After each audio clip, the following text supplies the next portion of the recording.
The top stories tonight in Y News.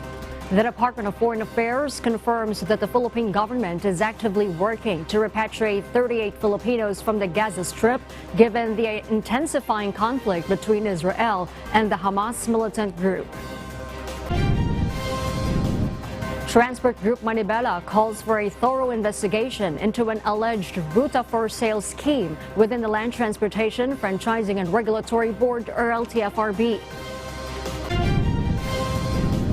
The House of Representatives removes the confidential funds of the Office of Vice President Sara Duterte, Department of Education, as well as 3 other government agencies.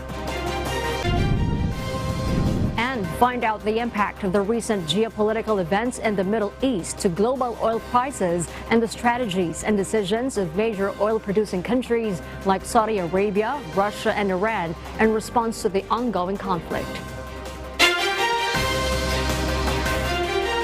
Good evening, Philippines and the world. Today is Tuesday, October 10, 2023. Join us in the next hour as we deliver today's top stories around the Philippines and in other parts of the world. We are also seen in 1,935 satellite monitoring centers nationwide and via live streaming worldwide through the UNTV News and Rescue social media channels. I am Harleen Delgado. First in the news. President Ferdinand Marcos Jr. remains vigilant and closely monitors the situation involving Filipinos in Israel and the Gaza Strip amid the ongoing conflict between Israel and the Hamas militant group. According to the Department of Foreign Affairs, the president has issued clear instructions to all government agencies, emphasizing the necessity for collaborative efforts to ensure the safety and well-being of Filipinos who find themselves caught in the crossfire of this escalating conflict. Nelma Ribohok reports. There are 9 families comprising at least 38 Filipinos in Gaza Strip who have signified their intentions to be repatriated due to the battles ongoing in Israel. In a press briefing at Malacanang, Foreign Affairs Undersecretary Eduardo De Vega noted that extracting the Filipino from Gaza is complicated since there is no international airport in the area and leaving by the sea is not possible due to blockades and absence of a port. He said the Philippines is considering all possible options to evacuate those who requested assistance. There's always diplomatic initiatives. There are the exit points both to Israel or through Egypt, which are heavily guarded by both Egypt or Israel. So there are measures now being undertaken so that we could hopefully bring them as soon as possible. To address the increasing concerns, the embassy has recommended raising the alert level to 3 in Gaza, urging voluntary evacuation for those in the region. Ni-recommend na ng embassy gawing alert level 3 yung Gaza, meaning voluntary repatriation, which also means restricted phase na yan.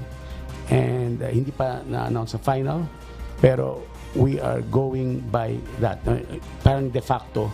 The FA official said there are at least 137 Filipinos living in the area, most of whom are children and spouses of Palestinian nationals. Nel Maribuhok, UNTV News and Rescue. We serve the people, we give glory to God. In an update from the Overseas Workers Welfare Administration, or OWA, they have confirmed that as of today, October 10, there have been no confirmed deaths of Filipinos in the Israel-Hamas conflict. The agency provided that 8 Filipinos remain unaccounted for, 2 have sustained injuries, and 66 are seeking assistance. OWA Administrator Arnel Ignacio emphasized their commitment to providing assistance to the affected Filipinos and their families in Israel.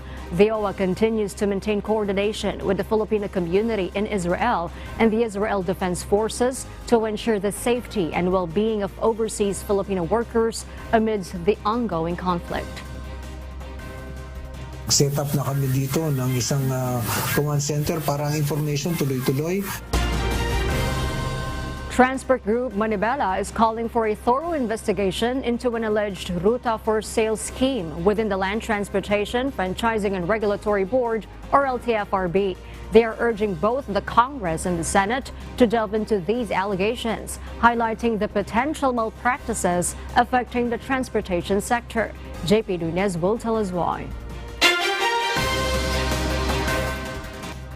As the alleged Ruta for Sale scheme may be prevalent in the Land Transportation Franchising and Regulatory Board or LTFRB, the Transport Group Manibela is asking the Congress and the Senate to serve as an independent body to conduct probe on the issue. Its National President Mar Valbuena explains that this is necessary for a fair investigation in order to get rid of the alleged corruption in the agency. Kasi po, para makita natin kung saan kung hanggang saan at gaano katalamak yung korupsyon, di ba? Para mahubaran talaga to kasi kung sila lang din ang mag-iimbestiga, wala tayong makukuhang patas na investigasyon at justisya dyan. Aside from suspended LTFRB Chairman Teofilo Guadis III, they also asked the administration for the suspension of Transportation Secretary Jaime Bautista and other regional directors of LTFRB as they were also involved on the alleged corruption. Sino pa ba sa DOTR po ang kausap ni Chairman Guadis kundi si Secretary lang? At sino po ang pwedeng pumupunta sa Malacanang? Hindi ba si Secretary lang? The Group Manibela will still pursue the transport strike on October 16, Monday, which is expected to be participated by more than 200,000 jeepney drivers nationwide. Mar Valbuena said they will gather their traditional jeepneys in front of LTFRB Central Office in Quezon City and in Malacanang to insist their call for the suspension of PUV modernization program. Tuloy pa rin kasi ang goal natin dito yung panggigipit sa amin na yung deadline na December 31 na pinanakla araw-araw pinapanakot sa amin. Ibalik sa amin yung mga prangkisa namin. In the previous statement of DOTR Secretary Jaime Bautista, he said that they have already launched an investigation on the allegations to LTFRB and Chairman Guadis. Secretary Bautista said that they do not condone corruption within the agency and its line agencies to ensure honest governance among its ranks. Meanwhile, DOTR Secretary Bautista designated LTFRB board member Attorney Mercy Jane Paraslanes as officer in charge chairman of the LTFRB with the suspension of Chairman Guadis. Her designation takes effect starting today, October 10, 2023 up to October 9, 2024 unless otherwise amended or superseded. JP Nunez, UNTV, News and Rescue. We serve the people, we give glory to God. The National Bureau of Investigation, or NBI, filed a motion to issue a precautionary hold departure order, or PHDO, against some leaders of the Socorro Bayanihan Services Incorporated, or SBSI. These include J. Ranskelario, alias Senior Aguila, Mamerto Galanida, Janet Ahok, and Karen Sanico. This is to prevent them from departing the country pending resolution of complaints against them. Department of Justice, or DOJ spokesperson, Assistant Secretary Miko Clavano, said the complainant can ask the panel of prosecutors to file an application for a PHDO at the regional trial court having jurisdiction of the crime committed. The Commission on Elections, or COMELEC, is contemplating an indefinite suspension of voter registration activities in Israel. Dante Almento tells us why. In response to the ongoing and escalating violence or tensions between Israel and Hamas, Commission on Elections, or COMELEC Chairman George Erwin Garcia has announced a proactive step to safeguard Filipino overseas citizens. He revealed his intent to recommend the suspension of voter registration in Israel. This measure aims to prioritize the security and well-being of Filipinos residing in the region amidst the challenging circumstances. Mahirap po natin ipagbakasakali ang buhay ng ating mga kababayan, ganun hindi pa talaga naging maayos ang sitwasyon doon sa lugar. Chairman Garcia assured that if needed, an extension to the registration period can be considered to ensure that eligible voters have ample opportunity to participate in the democratic process. Kung sakasakali po titingnan natin, dahil total naman po yung registration ng overseas ay 2 taon simula po nung nakaraang taon yan, December 12, at pagkatapos ay matatapos din po sa 2024. As of July 17, 2023, there are 9,906 active registered voters in Israel, and with an additional 2,000 new registered voters since the start of the overseas voter registration. Lalo pat ipagpupursigihan ng COMELEC ang ating pong tinatawag na internet voting.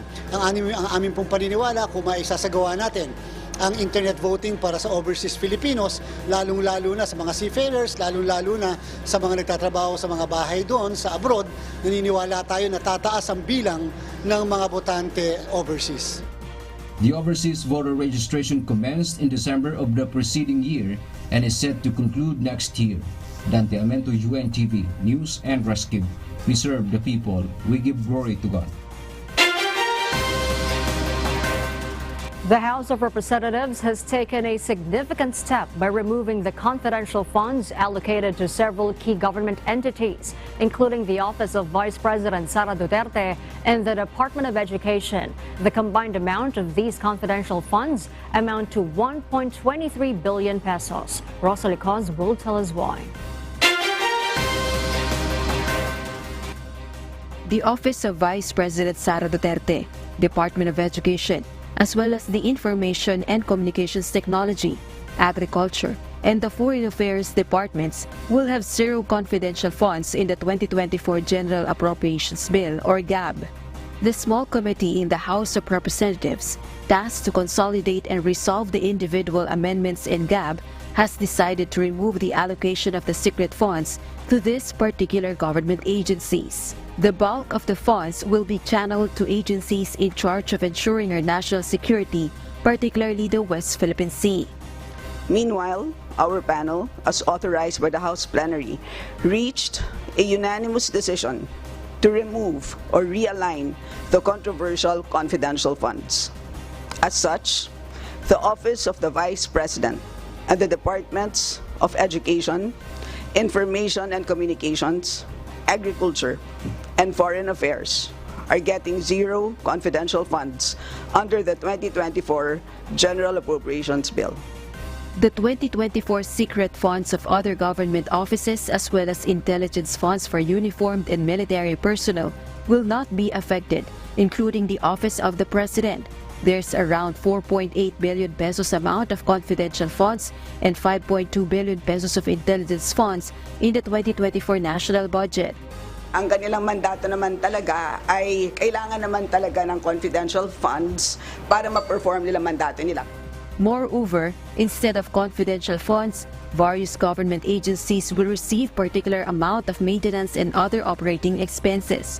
Overall, 194 billion pesos amount of amendments has been introduced in the 2024 GAB by the small committee. This is designed to fight inflation and invest in people and the country. Meanwhile, the House of Representatives denied the allegations that the chamber has confidential funds. However, there is an allocation for extraordinary expenses, which is different from the secret funds. In short, that's fake news. Ang heading ay confidential, intelligence, and extraordinary. So magkaiba po yung confidential, doon po sa extraordinary. Yung extraordinary po ay fully auditable, which is different from confidential. At ang Congress ay wala po ng confidential. The House of Representatives will submit its version of 2024 GAB to Senate on October 25. Rosalie Cos, UNTV News and Rescue. We serve the people, we give glory to God.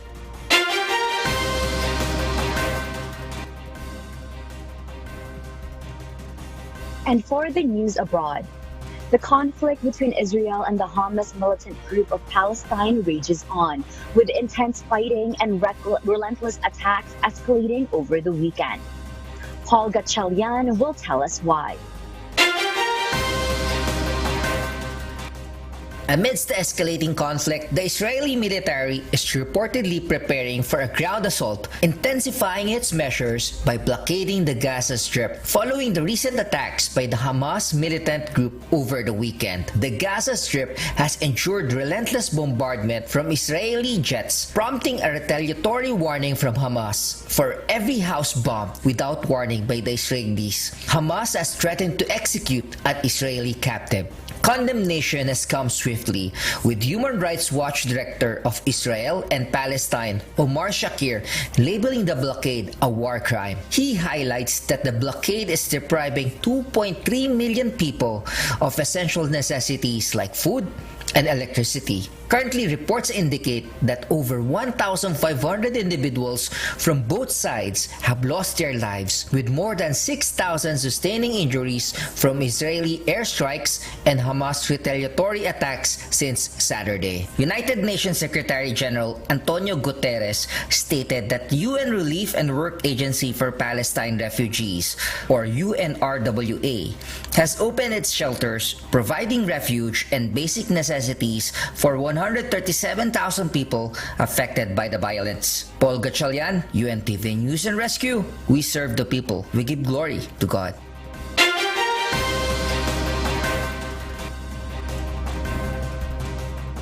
We'll share more global stories with you later, but for now, back to you, Harleen.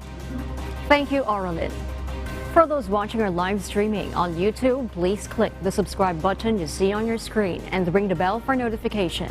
You may also follow us on Facebook.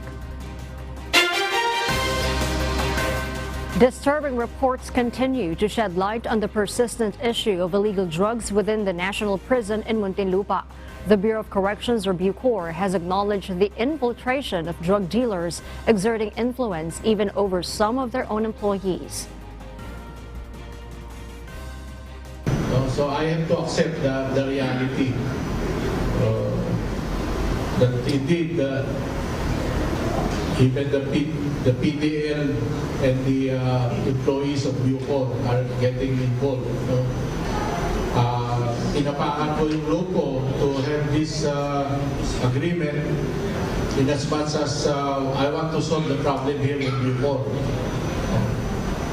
Matagal na itong problema to, but the first step in solving any problem is to accept it, that there is really indeed a problem.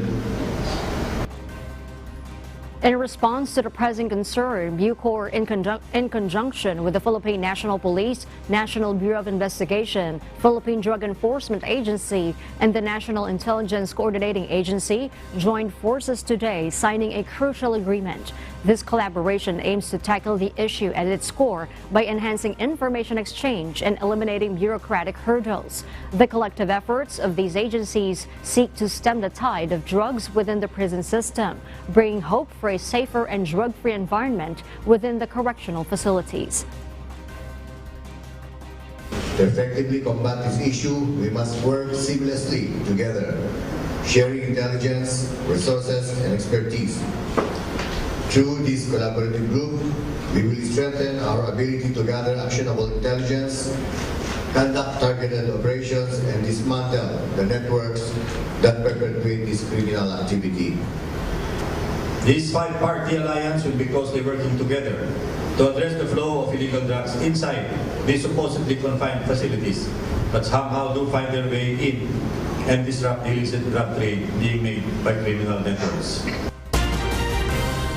The Department of Agriculture has revealed plans for additional pork importation in the last quarter of this year. However, an agricultural group has made a notable observation, stating that there is no apparent supply shortage that necessitates such additional imports. Ray Palayo tells us why. The Department of Agriculture reports a 10-day national supply buffer for pork inventory in the third quarter of 2023. However, a projected deficit looms at the end of the year. Sa karning baboy ay doon medyo tayo gipit ng konti. Pwede tayong mag-negative 10 days by the end of 2024. To mitigate potential spikes in pork prices, the Department of Agriculture plans to allow more importation. Yung import natin ang magkikip ng balance doon sa pangangailangan ng ating bansa. Kailangan yon para ma-ensure natin na affordable pa rin yung karne ng baboy. Importers, though acknowledging the potential price decrease for imported pork, raise concern about the time it takes to bring it into the country. Kapag umorder tayo ngayon, malamang Enero nang dating. So it doesn't really help us. The Department of Agriculture attributes the need for imports to the lingering effects of the African swine fever on local production. The farm gate price for pork stands at 260 to 280 pesos per kilogram, indicating a steady supply. Meanwhile, the Samahang Industriya ng Agrikultura or SINAG contends that this local supply is sufficient and warns that increased importation could harm local farmers. Ibig sabihin, mababa ang farm gate, hindi namimili ang mga biyahero, hindi namimili traders because may malaking volume na nasa market. In Metro Manila markets, retail prices for pork ranges from 320 to 400 pesos per kilogram. DA remains vigilant, monitoring for any signs of price manipulation within the market. Magkakaroon tayo ng suggested retail price kung nakikita ng pamahalaan na mayroong problema doon sa tine-check na yan ang ating opisina sa enforcement at inspectorate kung talaga mayroong problema o manipulasyon. Ray Pilayo, UNTV News and Rescue. We serve the people. We give glory to God. Several senators quizzed the Department of Public Works and Highways for repairs of roads that are seen to be in good condition and undamaged. This report will tell us why. If it ain't broke, why fix it? This was the question posed by some senators about road repairs as the Department of Public Works and Highways, or DPWH, defends its proposed budget for next year. Lawmakers were baffled as to why several roads that are seemingly new and undamaged undergo series of repairs. May magkukuhin pa na, parang sayang ang pera ng gobyerno dito. Hindi pa sira, binubungkal na, ayusin na, tapos yung sira, hindi inaayos. Paano natin maiwasan yan? Kita na mata mo, ayos ba? Sasabihin sa'yo, hindi, sa ilalim bulok na yan. And yet, may nakita ka man na tunay na bulok na, hindi naman ina-actionan. Sayang kung box culvert, sisirain, uulitin, box culvert ulit, tapos tatakpan. Yan ang nangyayari dito sa especially urban areas. Mr. Secretary, we're not a rich country. DPWH Secretary Manuel Bonoan explains this is because of preventive maintenance and reconstruction. According to him, asphalt pavements are designed for at least 15 years of economic life, about 25 years for concrete roads, and 25 to 30 years for bridges. But he emphasized that it all depends on the preventive maintenance and the number of cumulative axle loads that will pass through it. There is a point when the road starts to deteriorate. And it would be more economical actually to undertake yung preventive maintenance. Kaya yung medyo maganda-ganda pa ang tingin ninyo, but actually the pavement starts to deteriorate. He adds day-to-day maintenance is important to reach the designed lifespan of roads. However, he says the budget is not enough. According to Bonoan, for this year, they requested 14.6 billion pesos for routine maintenance of roads, but only 1.8 billion pesos was approved. For next year, the agency was allocated 2.58 billion pesos for the routine maintenance of all roads and bridges across the country.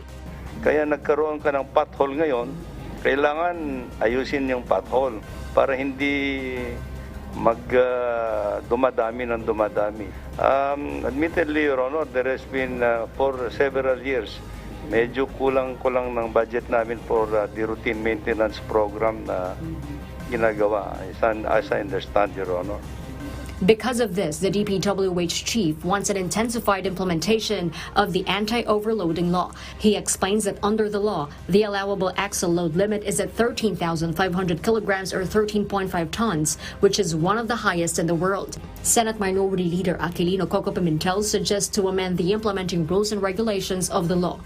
So ang gusto mo sabihin, para hindi tayo naglolokohan sa lifespan or economic lifespan ng ating mga daan, dapat realistic din tayo pagdating sa axle load na inaalaw natin na gumagamit sa ating mga daan. Of course, Your Honor, I think I totally agree with your premise. The subcommittee of the Senate Finance Panel approved the proposed budget of the DPWH for 2024, amounting to over 822 billion pesos. Harleen Delgado, UNTV News and Rescue. We serve the people. We give glory to God. The Senate denies claims on social media that the upper chamber has hundreds of millions of confidential funds for this year. In a statement, Senate Secretary Renato Bantug Jr. clarifies that there is no allocation for confidential funds for the Senate for 2023.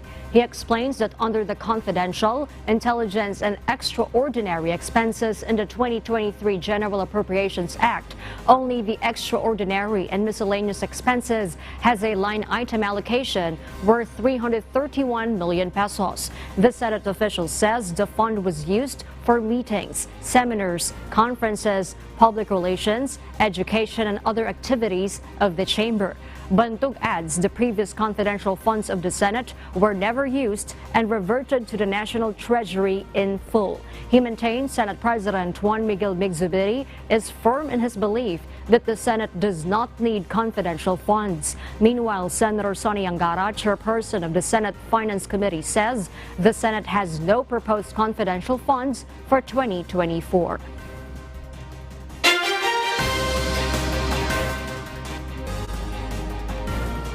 For other global news, in the midst of escalating tensions in the Middle East between Israel and the Palestinian Islamist group, a palpable fear grips the international community, a fear directly tied to the potential surge in oil prices. Annie Mancilia will give us the details live.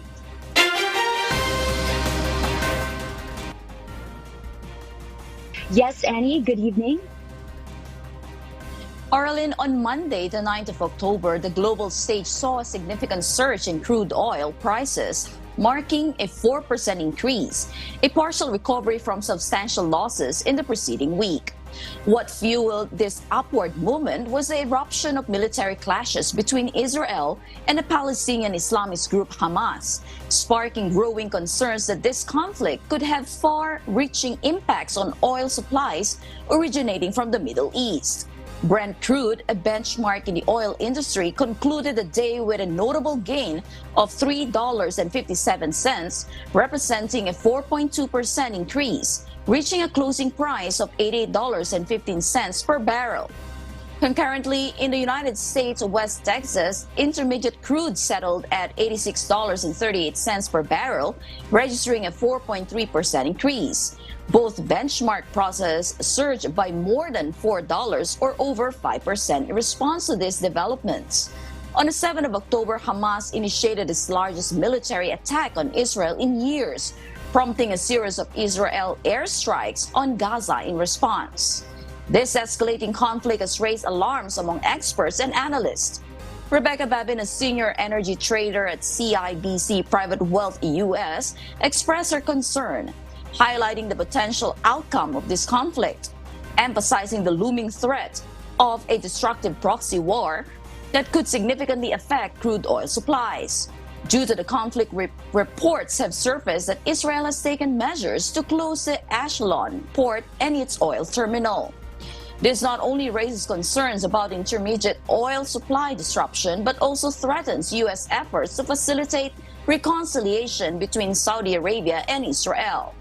This effort is intricately tied to the prospect of normalization of relations, which hinges on a defense agreement between Washington and Riyadh. Amidst the turmoil, Saudi officials have communicated their willingness to the White House, expressing intent to increase oil production next year as part of a proposed deal with Israel.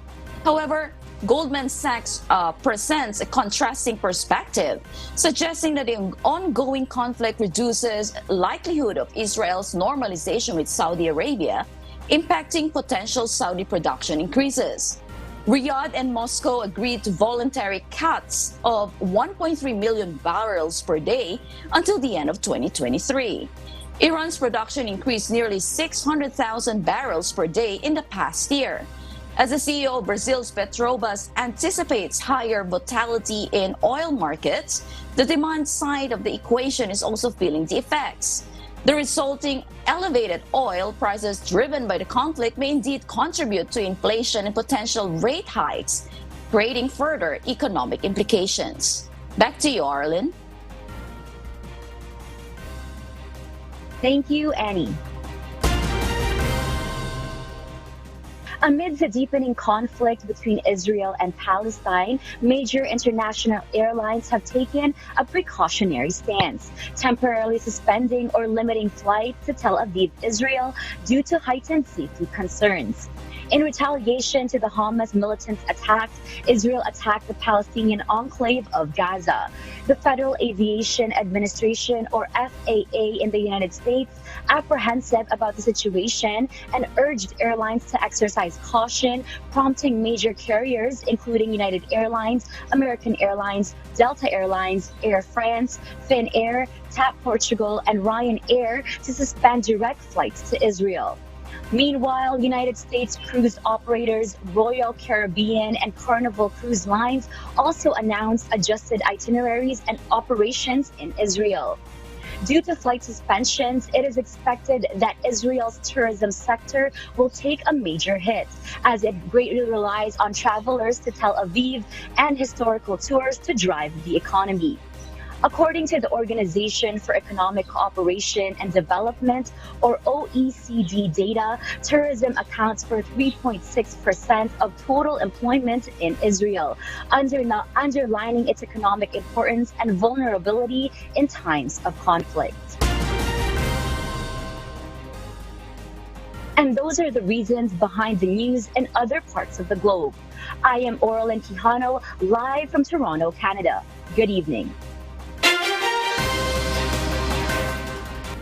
The AFP Lady Gunner and Senate Lady Defenders are gearing up for a historic face-off in the UNTV Volleyball League Championship.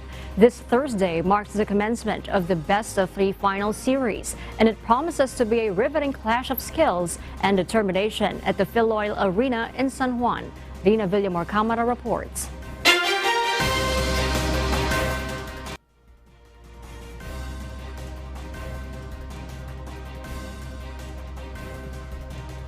League. Senate Lady Defenders proved their ability and stability in their fight against the PNP Lady Patrollers in the knockout semi-finals game. Coach Roger Gorayev's team started to be more aggressive with their service aces and attack points to beat the Lady Patrollers in the first two sets of the game, 25-18 and 25-19. Around the third set, the Senate team had errors on their receives, the same time that Kat Villegas and Sheila Cecilio was not given playing time. A chance for PNP to steal the lead at 19-25. But the Senate team upgraded their game with their solid blocks and attacks that gradually lowered PNP's morale to win the fourth set 25-18. Throughout the game, the Senate limited their errors to 27 compared to the 41 errors given by the PNP. Kat Villegas was awarded Best Player of the game. Basta masaya kami, nag-finals kami, para na rin kaming nag-champion yan.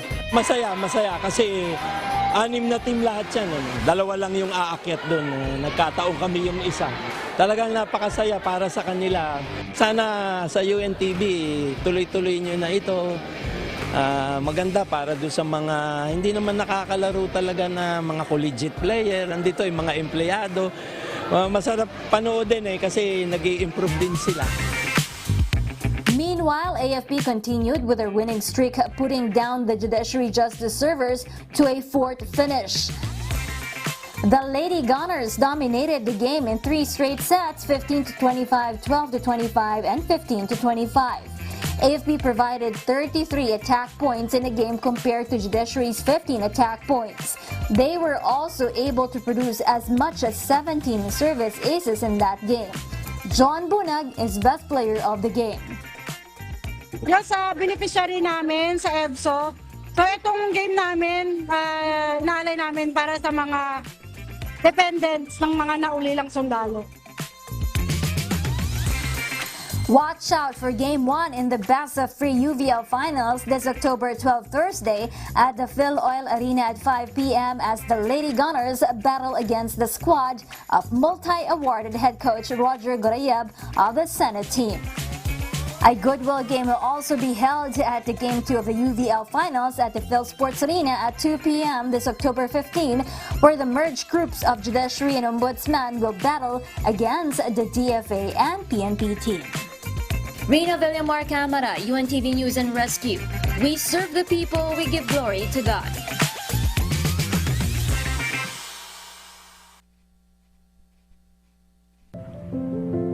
Our Kasangbahay, as the world faces these trying times amid the various challenges and uncertainties, we are inviting everyone to join the global prayer for humanity.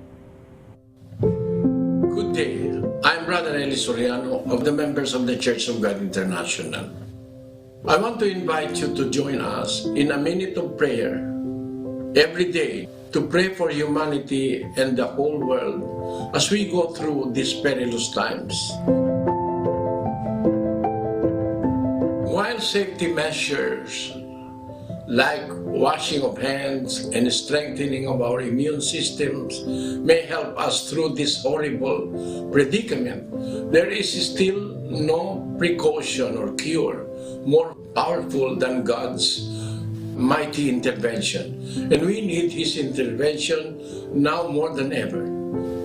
It doesn't matter what religion you are in or what denomination you belong. This is an invitation for all the people around the world who cares for the future of their family, friends, loved ones, and humanity as a whole. Everybody is welcome to pray with us. For more details, you can check out the description box below. Thank you very much, and I hope to hear from you soon. May God bless you.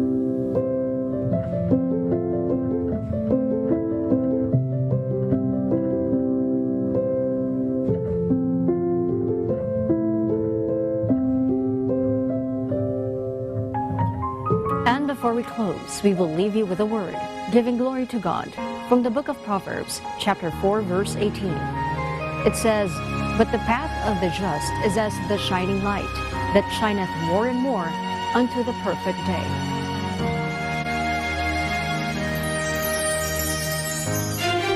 And those are the reasons behind the news, October 10, 2023. Reasons we deliver to you as they unfold. Because we need to know. We will always ask why. I am Hardin Delgado. We serve the people. We give glory to God.